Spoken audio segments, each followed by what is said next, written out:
Herkese merhabalar. Kanalıma ve mutfağıma hoş geldiniz. Bugün sizlere şekli de, lezzeti de şahane, nefis bir kurabiye tarifiyle geldim. Yapımı oldukça pratik olan bu tarifimde kullandığım malzemeler açıklama kısmında mevcut. Hemen lafı uzatmadan ben tarifimin yapımına geçmek istiyorum. Tarifimizi oda sıcaklığında yumuşamış tereyağı ya da margarinle hazırlayalım. 125 gram kadar oda sıcaklığındaki tereyağı ya da margarini karıştırma kabına alalım. Üzerine yarım çay bardağından biraz fazla sıvı yağı, 1 su bardağından biraz eksik pudra şekerini ekleyelim. Onun da üzerine 1 adet yumurtayı kıralım, ekleyelim ve tüm malzemeler güzelce birbirine girişinceye kadar şöyle bir karıştıralım. Kullanmış olduğum su bardağının ölçüsü her zaman olduğu gibi 200 mililitre. Yani evlerimizde olan klasik su bardaklarından. Diğer tarafta ayrı bir kapta 4 su bardağı unu hazırlamıştım. Unu azar azar kontrollü bir şekilde ekliyorum. Bir miktar unu ekledikten sonra üzerine birer paket hamur kabartma tozu ve vanilyayı ekleyerek hamurumu yoğurmaya devam ediyorum. Belirttiğim gibi unu azar azar eklemekte fayda var. Çok yoğun un eklerseniz istediğimiz kıvama gelmez. Hamurumuz yumuşak dokulu bir hamur olması gerekiyor. Ben toplamda hazırlamış olduğum 4 su bardağı unun tamamını kullanarak istediğim kıvamı elde ettim. Sizlere son halini göstereceğim birazdan. Bu kısmı biraz hızlı geçiyorum. Bir miktar daha un ekledim bu aşamadan sonra ve hamurumun son hali bu şekilde.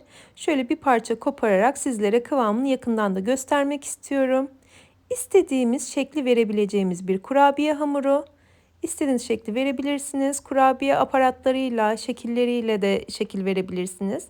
Ben bu sefer içi çikolata dolgulu farklı bir şekilde hazırladım kurabiyemi. Şöyle bir parça koparıyorum ve tezgaha alarak hafifçe açıyorum. Ortasına da kahvaltılık sürülebilir çikolatadan bir miktar ekliyorum.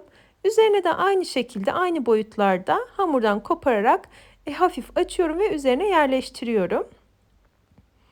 Şekil vermesi oldukça pratik gördüğünüz gibi. Üzerine yerleştirdikten sonra kenarlarının daha nizami olması için şöyle bir çay bardağıyla kesiyorum ve yuvarlak şekilli kurabiyemiz hazır hale geliyor.